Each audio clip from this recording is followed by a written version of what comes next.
आपके इस रेक्स में वो नहीं है। ये क्या कह रहे हैं सर आप? इसका मतलब तो यही हुआ कि जो कुत्ता आप लोगों ने खरीदा है वो ये कुत्ता नहीं है। ये क्या है माया? क्या कह रहे हैं सर? हमें कुछ समझ में नहीं आ रहा। ये तो अब माया जी समझाएगी। क्यों माया जी, कहाँ है रेक्स आपका? वो सर। माया जी प्लीज, हमारे पास वक्त बहुत कम है, इसलिए जवाब दीजिए। किसी की जिंदगी और मौत का सवाल है, प्लीज। अशोक, रेक्स गुम हो गया था। मैं डर गई कि तुम नाराज हो जाओगे, इसलिए मैं उससे मिलता जुलता दूसरा कुत्ता खरीद लाई। हमारा प्यारा रेक्स गुम हो गया और तुमने मुझे बताना जरूरी नहीं समझा और दूसरा कुत्ता ले आई। आपको पता नहीं चला?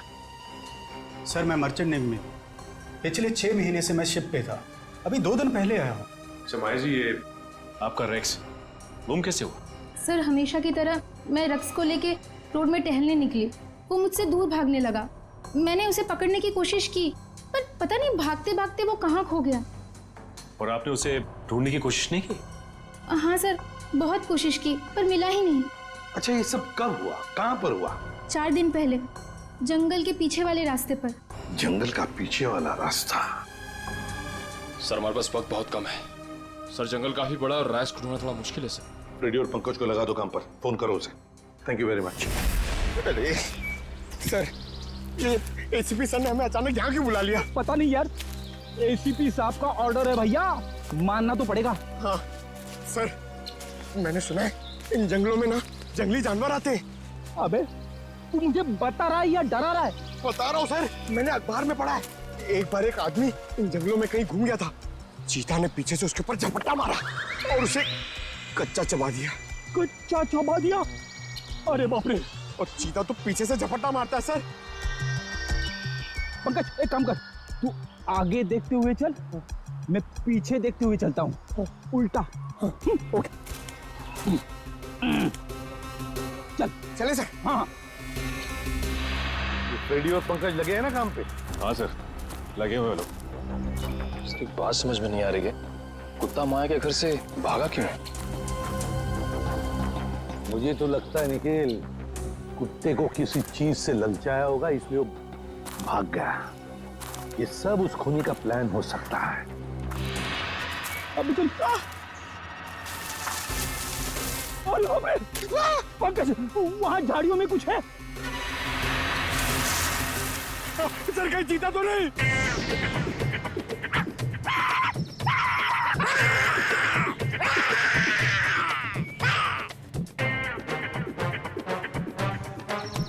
भाग गया सर, चीता भाग गया।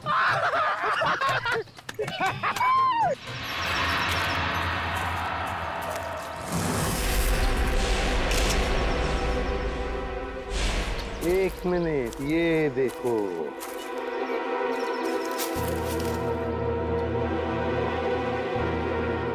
हड्डियां, जरूर इसी से ललचाया होगा कुत्ते को। शाबाश पंकज शाबाश, तुमने मुझसे कुछ नहीं सीखा। नहीं, मगर एक बात जरूर सीख ली, बहादुरी की।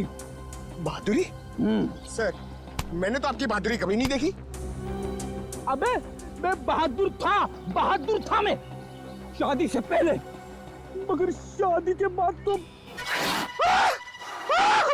सर एक चीता कहीं फिर से तो नहीं आ गया? अरे बाप रे, अब क्या करें? आपको पेड़ पे चढ़ना आता है? नहीं पंकज, भाग भाग भाग भाग, भाग।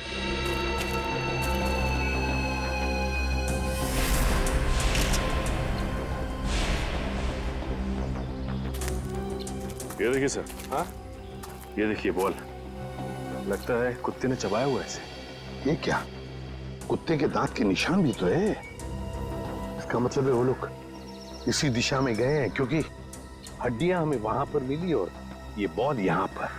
उसी तरह होगा, वो देखते हैं।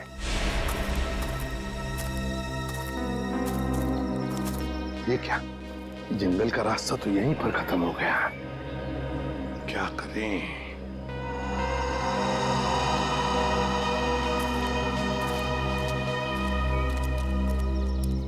अरे भैया सुनो, देखो हम लोग सीआईडी से। घबराओ मत, सिर्फ पूछताछ करने आए हैं। एक बात बताओ, 4 दिन पहले क्या तुमने यहाँ पर किसी बड़े नस्ल के कुत्ते को देखा है? सफेद रंग का कुत्ता, उसके शरीर पर काले काले धब्बे थे, बड़ा खूबसूरत सा कुत्ता था। ये कुत्ता क्या सब, यहाँ तो दिन में बहुत सारे कुत्ते घूमते हैं। अरे भाई साहब, आपको बताया ना कि बड़ी नस्ल का कुत्ता, वो कोई आम कुत्ता नहीं था। अच्छा अच्छा, वो जिसे लोग गाड़ियों में लेकर घूमते हैं? हाँ, ऐसा कुत्ता तो देखा नहीं, लेकिन 4 दिन हो गए मैं अंदर खाना खा रहा था और एक कुत्ता जोर जोर से भौंक रहा था। तो मैं खाना छोड़कर बाहर आया। कुत्ता तो नहीं था, लेकिन एक सफेद कलर की वैन तेजी से निकल गई। शायद वो कुत्ता उसमें हो। सफेद कलर की वैन। अच्छा, वैसे तो तुम लोगों को आदत सी होती है ना किसी भी गाड़ी का नंबर, गाड़ी का मेक याद रखने की, तो हो सकता है उस गाड़ी का भी नंबर याद हो तुम्हें। हाँ साहब, वैन का नंबर था STU 3339। STU 3339। Thank you Sachin. इस वैन का पता लगाओ, सफेद कलर की वैन, STU 3339। बस हो गया नाटक। हाथ ऊपर। चुपचाप अपने आप को हमारे हवाले कर दो। हाथ ऊपर।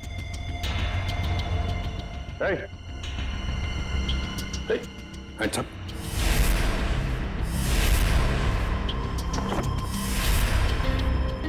डमी। सर, एक खूनी हमारे साथ अजीब खेल खेल रहा है। हाँ, समझ।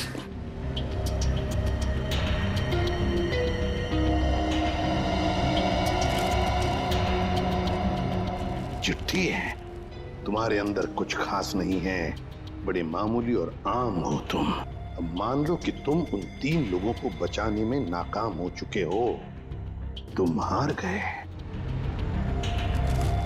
अच्छा सर, ये कोई सन की है।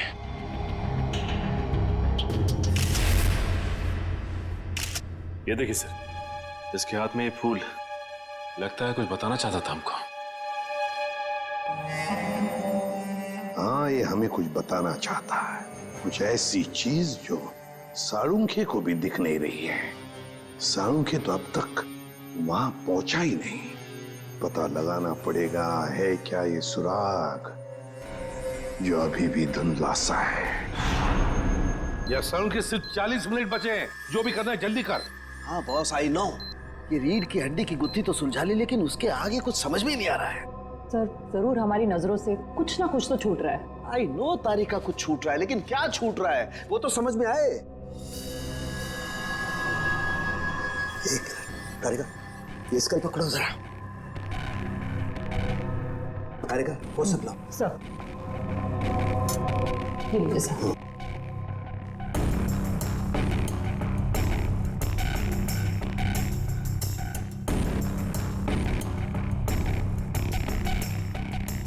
ये दांत तो प्लास्टर ऑफ पेरिस का लगता है।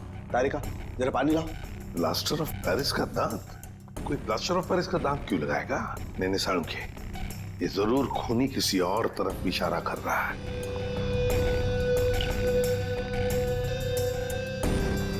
अच्छा साळुंखे साहब, ये आपके प्रोफेशन में ये प्लास्टर ऑफ पेरिस कहाँ इस्तेमाल होता है? सचिन, प्लास्टर ऑफ पेरिस अक्सर मेडिकल कॉलेजेस में कंकाल वगैरह बनाने के लिए, स्टडी के लिए इस्तेमाल करते हैं। Medical college, medical college. ये फूल बस, इस तरीके का फूल मेरे टाइम में मेरे कॉलेज में कुछ बदमाश छात्र अपनी पहचान के लिए छोड़ जाते थे। तो इसका एक ही मतलब हो सकता है साळुंखे कि खूनी तेरे मेडिकल कॉलेज की तरफ इशारा कर रहा है। हाँ, तेरे मेडिकल कॉलेज की तरफ, मेरे कॉलेज की तरफ। सर, मैं आपसे जिस DVD के बारे में बात कर रही थी ना, उसके वीडियो में लोगों ने जो कपड़े पहने हैं उन पे भी ठीक ऐसे ही फूल का प्रिंट बना हुआ है। किस वीडियो के बारे में बात कर रही हो तारिका? तारिका, वो वीडियो ऑन करो। हाँ सर। लगाओ लगाओ, वीडियो लगाओ।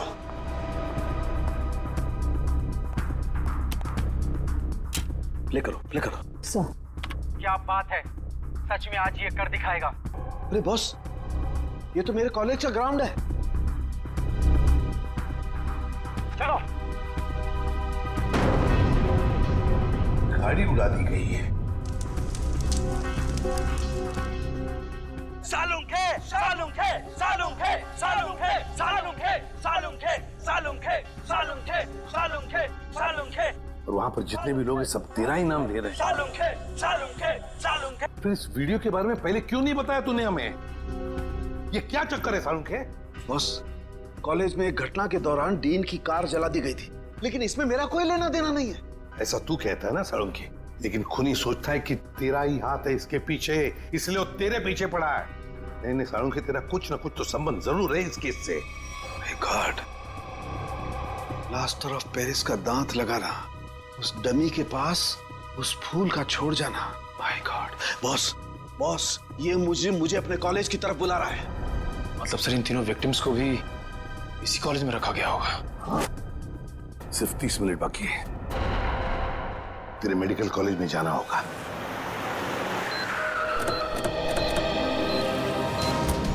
सिर्फ 10 सेकंड बचे सर हमारे पास। सर वो तीनों मिलेंगे कहाँ? उस तरफ हो गए, उस तरफ।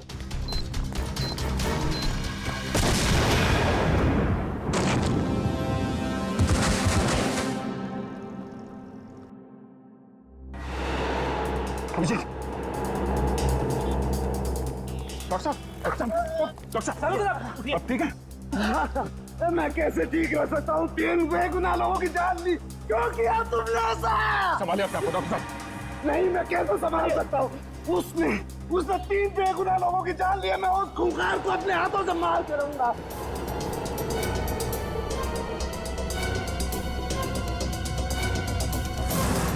सालुंखे, वक्त बहुत कम है हमारे पास। 3 लोगों की जानें चली गई इस आदमी की वजह से, और तू ऐसे हताश बैठा। तो क्या करूं बॉस, ये मेरी गलती थी। मेरी वजह से 3 मासूमों की जान गई और मैं कुछ नहीं कर पाया। बॉस, मैं फेल हो गया। यार तेरी वजह से जान नहीं गई है, तूने जो भी करना था सब कर लिया। अगर वक्त पर काम नहीं आया तो क्या किया बॉस? मुझे पहले क्यों नहीं समझ में आया? वो फूल, वो पीओपी का दांत, वो डीवीडी, पहले क्यों नहीं समझा? ये इशारा आया। सर, आप अपने आप को क्यों दोषी मान रहे हैं? जो भी हुआ उसमें आपकी क्या गलती थी? मेरी क्या गलती? बॉस, क्या फायदा मेरे एक्सपीरियंस का, मेरे अनुभव का? क्या फायदा जब मासूमों की जान मेरी आंखों के सामने चली जाए? क्या फायदा? क्या बात करता है तू सालुंखे? अरे सालुंखे उस इंसान का नाम है जो कभी हारना नहीं जानता। जहाँ पर कुछ भी नहीं है उसमें से कुछ ना कुछ तो ढूंढता ही है। हाँ सर, जब उम्मीद की एक भी किरण दिखाई नहीं देती, उस वक्त भी आप ऐसा कुछ ढूंढ निकालते कि हम लोग आसानी से केस सॉल्व कर लेते, मुजरिमों को पकड़ लेते। Yes, eureka! जहर बॉडी में आया था दांत से। लेकिन सचिन, आज मुजरिम जीत गया। सीआईडी की ड्यूटी के दौरान जो कुछ भी हमने आपसे सीखा है, आपका जोश, आपका हौसला, सर आप कभी हार नहीं मान सकते। हाँ सर। देखता क्या है, सोचता क्या है? उठ, लग जा काम पे। बस, मैं तुमसे वादा करता हूं, ये सालुखे तुमसे वादा करता है, मैं उस खूनी को छोड़ूंगा नहीं। मैं उससे उसके अंजाम तक पहुंचा करके रहूंगा बॉस। यस यस, ये हुई ना बात। सालुंखे कभी हिम्मत नहीं हारता, आप देखना। यूं सुराग मिलेगा सालुंखे, यूं सुराग मिलेगा। मेरे साथ तुम लोगों का साथ है, सालुखे हार सकता नहीं। मैं जरूर उसे उसके अंजाम तक पहुंचा के रहूंगा।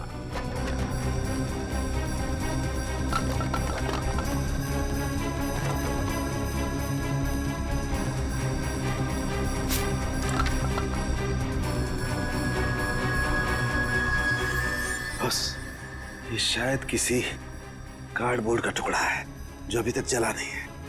ये हिस्सा कुछ अजीब तरीके से उभरा हुआ है। हाँ यार, कुछ तो है उसके नीचे। अरे का काम करो, इसे साफ करो जल्दी। मैं कहता हूँ सालुंखे, जरूर कोई सुराग मिलेगा हमें। बिल्कुल बॉस, हम उस खूनी तक पहुंच करके रहेंगे।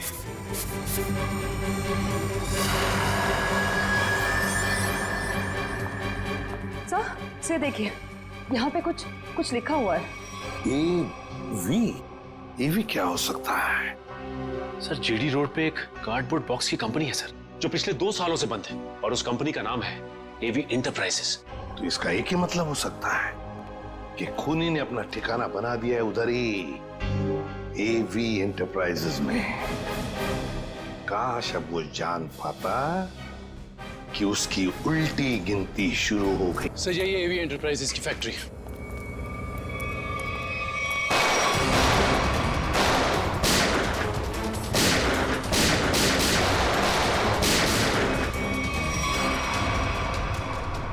क्या बात है, अभी तो हमारा स्वागत गोलियों से हो रहा था, अभी एकदम सन्नाटा। सर लगता है कोई नई चाल चलने वाला है।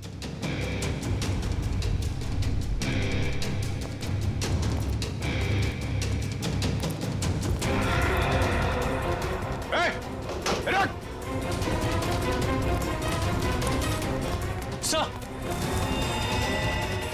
तुम लोग देखो उसको। कहाँ गए तुम्हारे बाकी साथी हैं? सर मैं शिखर हूँ, मेरे चचेरे भाई भूपेंद्र को किसी ने अगवा कर लिया है। वो निकल भागने में कामयाब भी हो जाता, मगर उसने फिर से उसे पकड़ लिया। सर इसका मतलब वो तीसरा विक्टिम अभी भी जिंदा है? एम्बुलेंस को फोन करो जल्दी।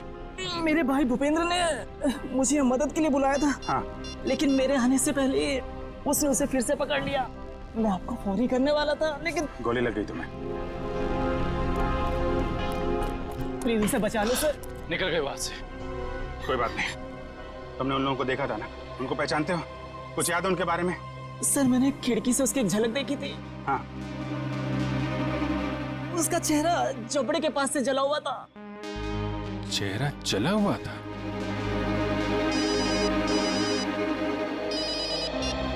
हेलो सीआईडी वालों, तुम लोग डाल तो मैं बात।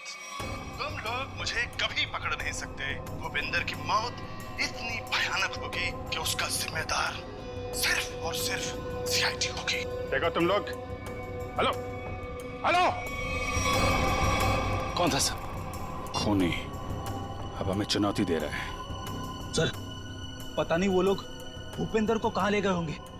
ये मामला साळुंके साहब के अतीत और उनके कॉलेज के दिनों से जुड़ा हुआ है। तो हो सकता है ये जले चेहरे वाला आदमी उन्हीं में से कोई हो।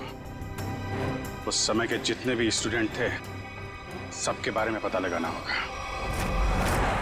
क्या 20 साल पहले सोया और 1 महीना पहले जग गया?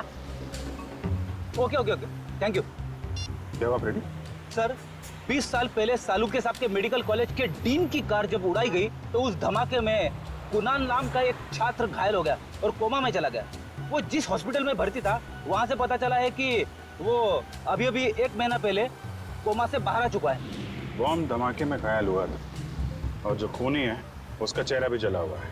मुझे लगता है ये कुणाली खूनी है, अब बदले की आग में जल रहा है। सर हॉस्पिटल वालों ने कुणाल का पता एसएमएस किया। सर जरूर वो भूपेंद्र को वहीं लेकर गया होगा। ठीक है, उसके घर चलते हैं। क्या एड्रेस क्या?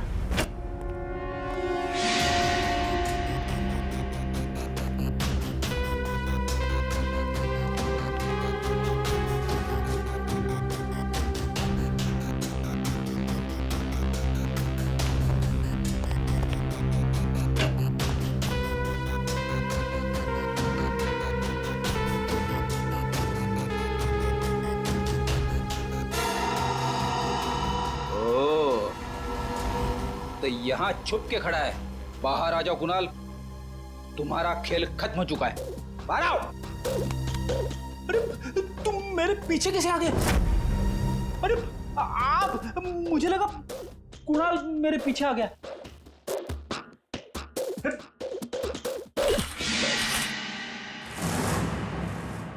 सिर्फ जूते हैं, वहां चेक करो। इस कुणाल ने तो जूते खिलवा दिए मुझे।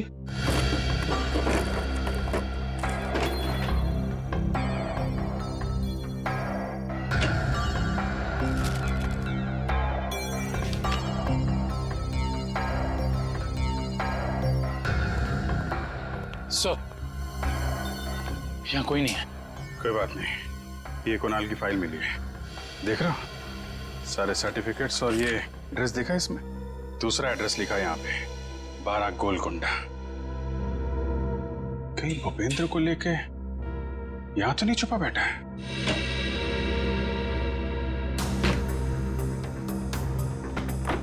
ब्यूरो में फोन करो, ये एड्रेस भेजो, उनको बोलो पता लगाएं इसके बारे में। मैं भी बस थोड़ी देर में निकल जाऊंगी। कहो तो मैं तुम्हें घर छोड़ देता हूँ। अरे नहीं, थैंक यू सो मच। बस थोड़ा सा काम बाकी है, तुम निकलो। Okay bye.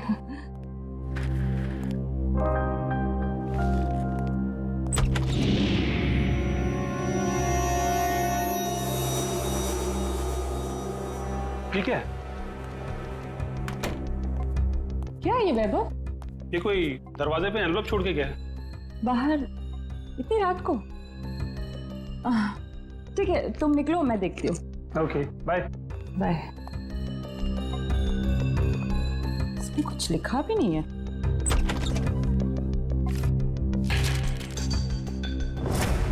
एक नजराना सालुंखे के लिए।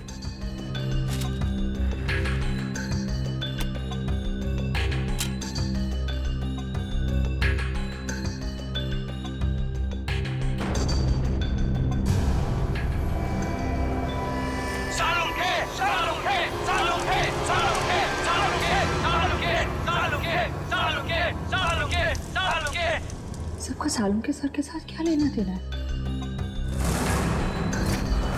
तो दोस्तों, जिस घड़ी का आपको इंतजार था वो घड़ी अब आ गई।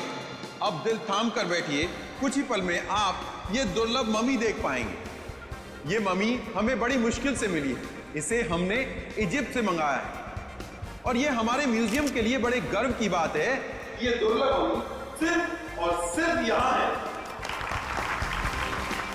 और इस दुर्लभ मम्मी को यहां तक पहुंचाने का सारा श्रेय जाता है मिस्टर हबीब को, जिन्होंने इस 2000 साल पुरानी मम्मी को हमारे म्यूजियम तक पहुंचाया है।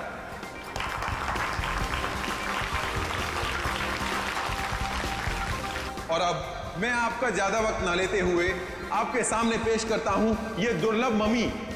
लेडीज एंड जेंटलमैन, आपके सामने पेश है कायरो की शान, तलातत है इस मम्मी का नाम।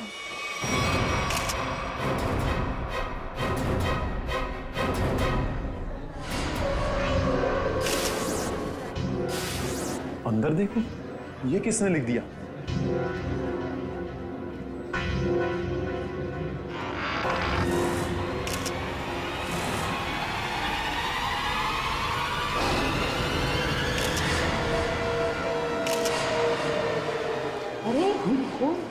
ये क्या है? लावा माता ये आशरे आशरे। रीढ़ की हड्डी के साथ सिर्फ ये खोपड़ी जुड़ी हुई है, कंकाल का बाकी का हिस्सा तो गायब है। सर, कोई ऐसा क्यों करेगा? कहीं ऐसा तो नहीं कि वो हम सबको कुछ बताना चाहता है? हो सकता है, इसलिए इस मम्मी के एग्जीबिशन से पहले उसने इस हड्डियों के ढांचे को यहाँ पे लाके रख दिया। पर सर, इतनी कड़ी सुरक्षा होने के बावजूद खूनी ने ये सब किया कैसे होगा? हाँ श्रेया, ये बात तो है और इसका जवाब यही मिलेगा। पंकज, ये ब्लड सैंपल्स उठा लो। माहता तकलीफ फकलीचा। आप चिंता मत कीजिए, ये सब सीआईडी के ऑफिसर्स हैं, ये सब पता लगा लेंगे। क्या मुसीबत है यार ये। मिस्टर विजय सर, इस मम्मी को कपड़ा ढकने से पहले आखिरी बार कब चेक किया था इसे? सर, कल रात करीब 10 बजे, तब तक सब कुछ ठीक ठाक था। मतलब 10 बजे के बाद कोई अंदर घुसा और उसने ये सब किया? सर, इस हॉल में 3 कैमरा लगे, जिसने भी ये सब किया है वो इन कैमरों में जरूर कैप्चर हुआ होगा। मिस्टर विजय, इन तीनों कैमरेज की फुटेज चाहिए हमें। ठीक है sir. Varun sir, CCTV footage देखने का इंतजाम करो। ओके। आप चिंता मत कीजिए, आपकी मम्मी को कुछ नहीं होगा और अब ये हमारी जिम्मेदारी है। और वैसे भी अब सीआईडी वाले आ चुके हैं, वो सब संभाल लेंगे। कितना टाइम लगेगा? और सर, वो आ गया। सर, फुटेज तैयार है। सबको दिखाओ।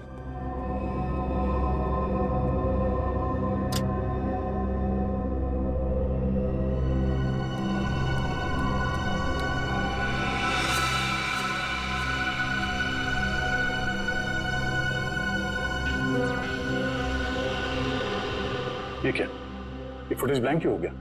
जरा फिर से प्ले करो उसे। इसमें तो कुछ भी नहीं है।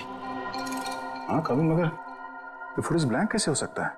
जरा दूसरे कैमरे का फुटेज दिखा।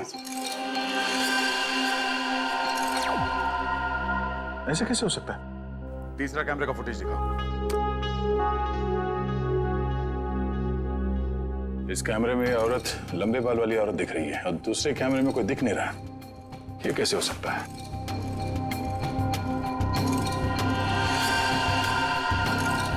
एक कैमरे में दिखी और दूसरे में गायब।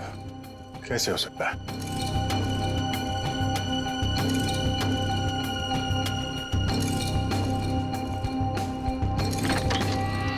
ये देखो, वो खूनी यहाँ इस खिड़की से ही अंदर आया है। सर अगर ये खूनी इस खिड़की से अंदर आया है और एक कैमरे में कैप्चर हुआ है, बाकी दोनों कैमरों में कैप्चर क्यों नहीं हुआ? वो इसलिए कविन क्योंकि शायद ये खिड़की कैमरा के रेंज से बाहर है। वो यहां से अंदर आने के बाद वो इस तरफ गया होगा, छुप के निकला और इस कैमरे के नीचे से होते हुए वो आगे बढ़ा, और यहां से आगे जाने के बाद उसने इस कैमरे को लेजर लाइट से ब्लाइंड कर दिया और यहां से आगे गया और उस हड्डियों के ढांचे को यहां इस कैमरे से नीचे लेके, और फिर शायद वो लेजर उसने इस कैमरे पे मारा और फिर उस हड्डियों के ढांचे को यहां पे रख के चला गया, मगर जाते वक्त वहां उस कैमरे में वो कैद हो गया। सर इसका मतलब जिसने भी ये किया है वो अच्छी तरीके से जानता था कि इन कैमरों में कैद कैसे नहीं होना है। इसका मतलब वो जो कोई भी है उसे इस म्यूजियम की अच्छी जानकारी थी। सर यानी कि ये सारा काम किसी अंदर वाले का है, यहाँ किसी काम करने वाले का। हाँ श्रेया, ये काम यहाँ के किसी कर्मचारी का ही है। सर वो खिड़की देखने में काफी छोटी लगती है, मतलब जो भी अंदर आया है वो ज्यादा कद का नहीं होगा, 5 फीट के आसपास। और सर वो आदमी बहुत पतला दुबला होगा। आदमी क्यों, वो कोई औरत भी हो सकती है।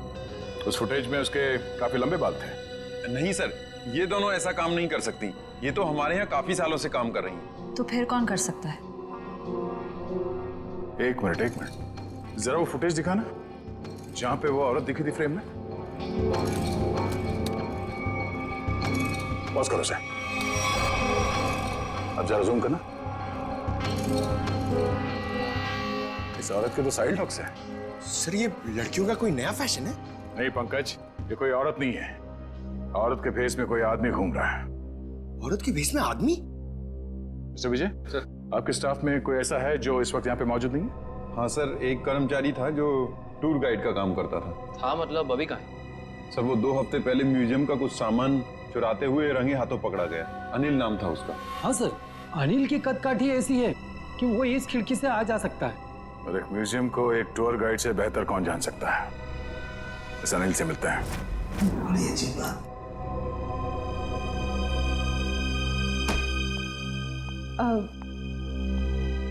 सर कल रात को ना एक अजीब डीवीडी आई है आपके नाम से ब्लैक में। डीवीडी? हाँ सर, ये देखिए सर। एक नजराना सालुखे के लिए। सर इसमें ना एक जलती हुई गाड़ी दिखाई है, कुछ लोग अपना मुंह छुपाए खड़े हैं और वही लोग आपके नाम के नारे लगा रहे हैं सर। तारिका, ये सब उलझाने के वाला मामला है, कोई हमें भटकाना चाहता अपने काम से। रखो ये डीवीडी वहां पर रखो, काम पे ध्यान दो। कम ऑन, देखो इस डीवीडी को उधर, और इधर आओ।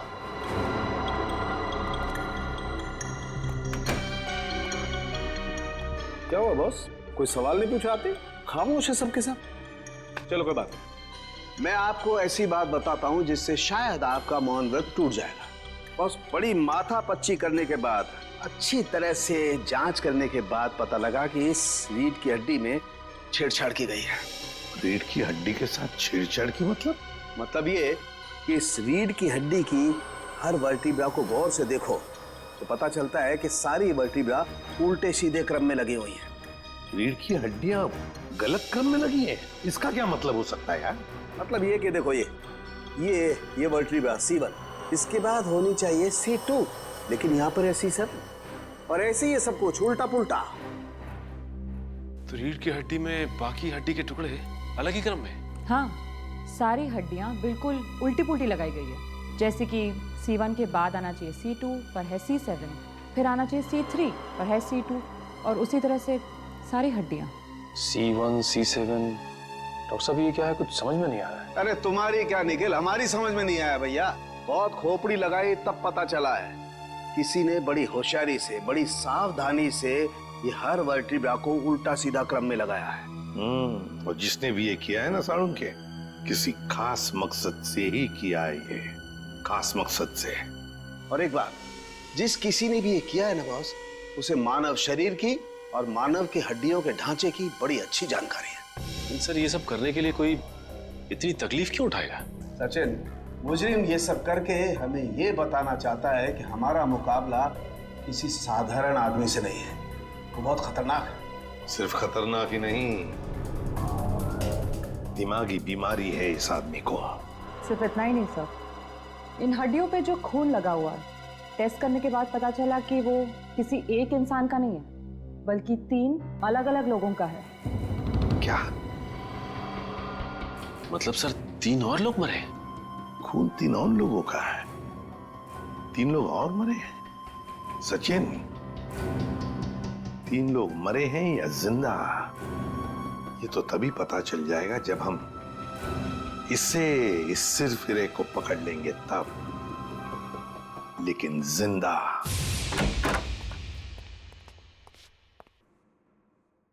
ऐसा लगता है कमरे में कोई भी नहीं है। चांद मारो, देखो क्या मिलता है।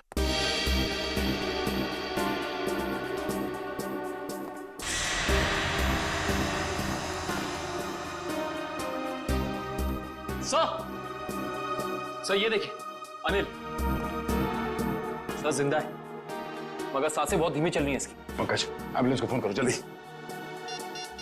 हाथ खोलो। ये क्या? Pen drive? Play me. तो इसे चलो जल्दी।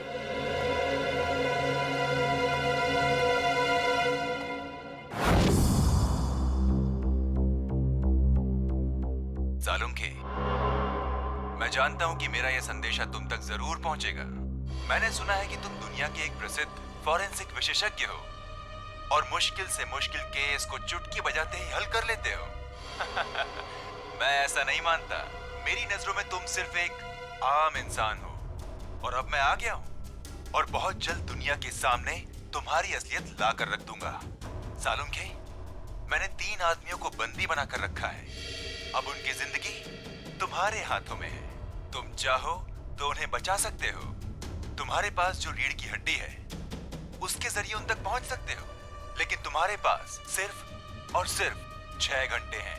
तो दिखाओ अपनी काबिलियत, और अगर तुम उन 3 लोगों को नहीं बचा सके तो उनकी मौत की जिम्मेदार होगे तुम।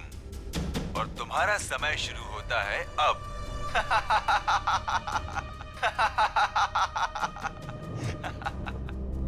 सर ये आदमी तो खुलेआम डॉक्टर सालुंखे को चुनौती दे रहा है। सर हमें सालुंखे सर को इसके बारे में बता देना चाहिए। सर हमारे पास सिर्फ 6 घंटे। हाँ पंकज, अभी डॉक्टर सालुंखे ही मदद कर सकते हैं इन 3 मासूमों की जान बचाने में।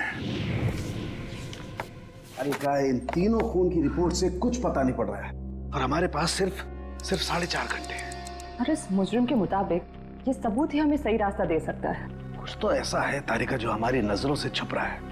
क्या हो सकता है ये? सर इस मुजरिम ने आपको ही ऐसी चुनौती क्यों दी? मेरे कहने का मतलब है कि कहीं आपके अतीत में कभी ऐसा कुछ तो नहीं हुआ, कोई हादसा वगैरह जिससे आपको अभी भी अफसोस हो? तारिका, ये मुजरिम दिमागी तौर पर पागल है, हमें भटकाना चाहता, बस दैट्स इट। और सर वो डीवीडी?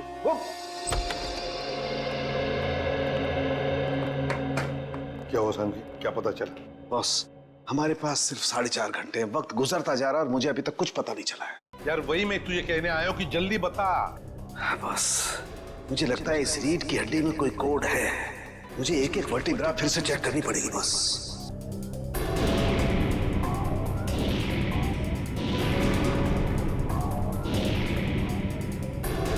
हाँ बस, इस वर्टिब्रा में कुछ गड़बड़ है। क्या गड़बड़ सर? एक मिनट।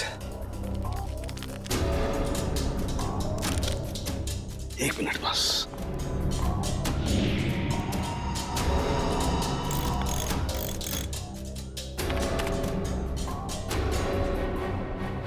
यस, हाँ बस, पकड़ में आ गया। बस इस इंसान की ये वर्टिब्रा में, ये वर्टिब्रा इंसान की नहीं है। तो फिर किसकी है सालुंखे? जानवर की है।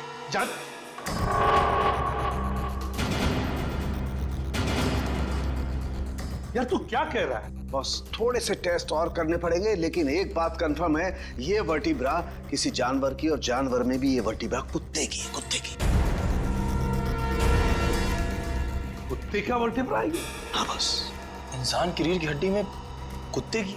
सर ये कैसे हो सकता है सर? निखिल, पूरी हड्डी नहीं, सारी वर्टिब्राज में से सिर्फ एक ये वर्टिब्रा कुत्ते की है जो इसमें बदल दी गई है, ताकि हमें लगे ही नहीं कि ये किसी कुत्ते की हड्डी है। लेकिन सर रीढ़ की हड्डियों को उल्टे सीधे तरीके से जोड़ने की वजह क्या हो सकती है? शायद हमें भटकाने के लिए बॉस। हाँ, ये हमें उलझाने की कोशिश कर रहा है, बड़ा चालाक है ये। वो चाहता है कि हम ये C1, C2, C3, C4, C5 इन वर्टेब्रेज में फंसे रहे हैं और हमारा ध्यान इस कुत्ते की रीढ़ की हड्डी पर न जाए। एक बात और बॉस, क्या?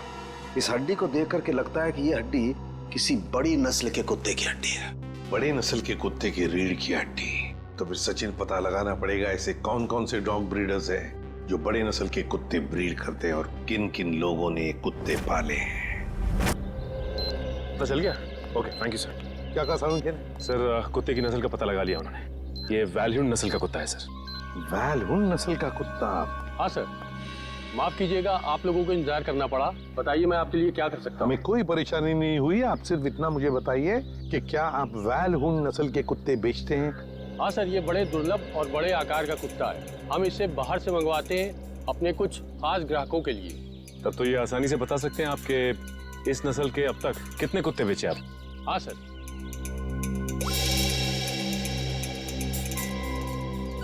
पिछले साल 2 कुत्ते बेचे और इस साल 4 दिन पहले 1 कुत्ता बेचा, वैल्यून नस्ल का, पूरे शुद्ध। 4 दिन पहले? सचिन, इन कुत्तों के सारे डिटेल्स ले लो। सर, हाँ, अनिल को होश आ गया है। उसने बताया उससे जो कुछ भी कराया गया जबरदस्ती करवाया गया है। तो फिर उसने खूनी को तो देखा होगा ना? नहीं सर, उसने खूनी को नहीं देखा। डैम इट, हमारे पास सिर्फ 3.5 घंटे। चलो जल्दी।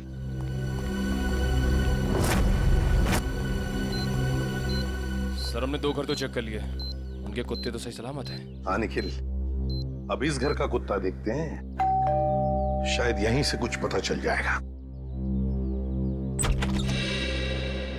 जी, किससे मिलना है? जी हम लोग CID से। आपके पास वैल्यून नस्ल का कुत्ता है ना? जी हाँ। हम उसे देखना चाहते हैं। अंदर आइए। रेक्स ने कुछ किया है क्या? अरे नहीं नहीं, आपके कुत्ते ने कुछ नहीं किया है, बस हम उसे देखना चाहते हैं। जरा बुलाइए ना आपके रेक्स को। सर वो क्या है कि हमारा नौकर उसको घुमाने के लिए लेकर गया है, बस अभी आता ही होगा। सर बैठिए ना प्लीज। नहीं नहीं, थैंक यू। सर इसका मतलब ये कुत्ता भी बिल्कुल ठीक ठाक है?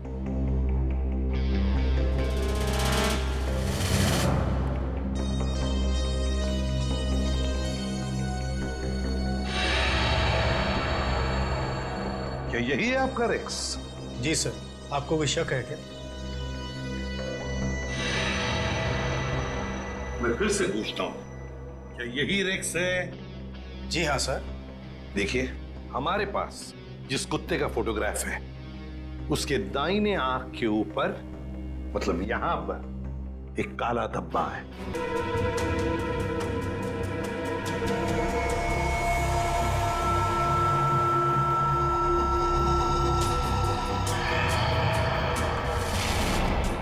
मैं अपना बदला लेकर रहूंगा। जिसने भी मुझसे मेरा कीमती वक्त छीना है, मैं उसकी जिंदगी छीनूंगा। जो दर्द मुझे मिला है वो दर्द मैं बराबर लौटाऊंगा।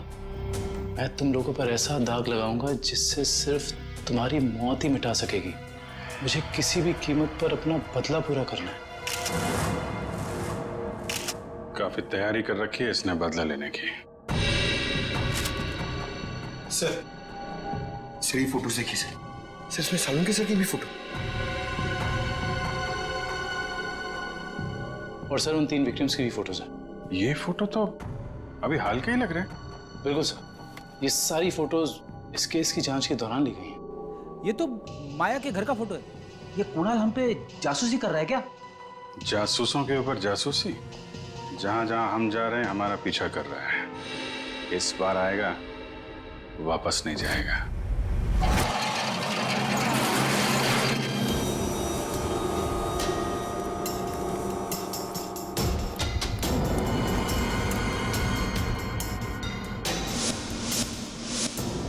सर,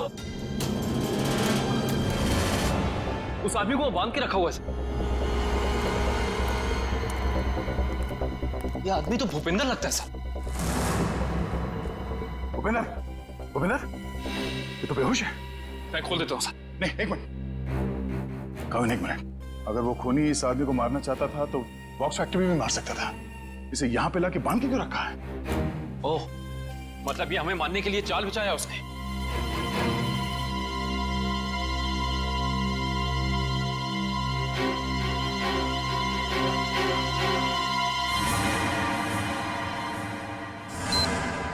ओह नो, मौत का जाल यहां बिछा के रखा।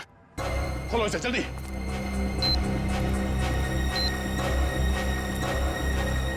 जल्दी खोलो इसे।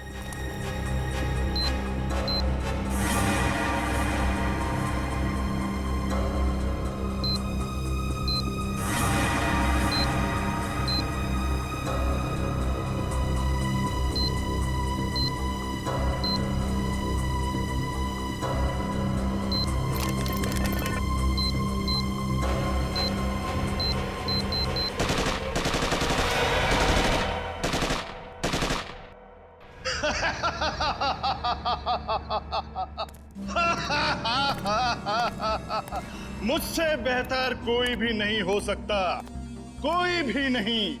मैं कुणाल, मैं कुछ भी कर सकता हूं, कुछ भी। मैंने सीआईडी वालों को सुला दिया, मौत की नींद सुला दिया। अब दुनिया में इसके बाद कोई भी अमन और शांति का जिम्मा अपने कंधे पर नहीं उठाएगा। अभी एक को सबक सिखाना बाकी है। सालुंखे, अब तुम्हारी बारी है, तुम्हारी बारी है। अब तेरी बारी है कुणाल। तुम लोग जिंदा कैसे हो सकते हो? तेरे जैसी बीमारी सीआईडी का कुछ नहीं बिगाड़ सकती। सीआईडी मरती नहीं, मारती है तुम जैसे गुनहगारों को। क्या कह रहा था तू? डॉक्टर सालुंके को सबक सिखाएगा? हाँ, चल तुझे डॉक्टर सालुंके के पास पहुंचाते हैं।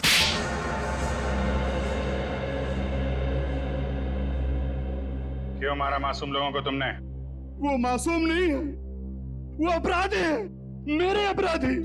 मैं उन सब लोगों को मार देना चाहता था जिन्होंने मेरी जिंदगी बर्बाद करने में कोई कसर नहीं छोड़ी। मैंने क्या बिगाड़ा था तुम्हारा? मेरी जिंदगी बर्बाद करने में तुम्हारा बहुत बड़ा हाथ था सालुंके। तुम जानते थे कि मैं तुमसे बेहतर हूँ, इसलिए तुम मुझसे जलते थे। ऐसा तुम सोचते हो, मगर ये सच नहीं है। मैं नहीं मानता। टीन की कार तुमने उड़ाई थी। नहीं, वो सालुंके नहीं था, मैं था। मैंने ही सालुंके बनकर वो सब किया, लेकिन उस ब्लास्ट की वजह से मेरी जिंदगी और मेरा भविष्य खत्म हो गया ना। उस वक्त मैं वहीं पे था, वो ब्लास्ट में घायल हो गया और मैं कोमा में चला गया। और जब मैं कोमा से जागा तो मेरा सब कुछ खो गया, सब कुछ खत्म हो गया। मेडिकल कॉलेज की उस घटना का वीडियो फॉरेंसिक लैब कैसे पहुंचा? वो मैंने भिजवाई थी सालुंके को चुनौती देने के लिए। माना कि तुम्हारे साथ जो कुछ हुआ गलत हुआ, लेकिन बदले की आग ने तुम्हें इंसान से शैतान बना दिया। कानून हाथ में लेने वाले को कानून कभी माफ नहीं करता। तुम दोनों की इसकी सजा जरूर मिलेगी।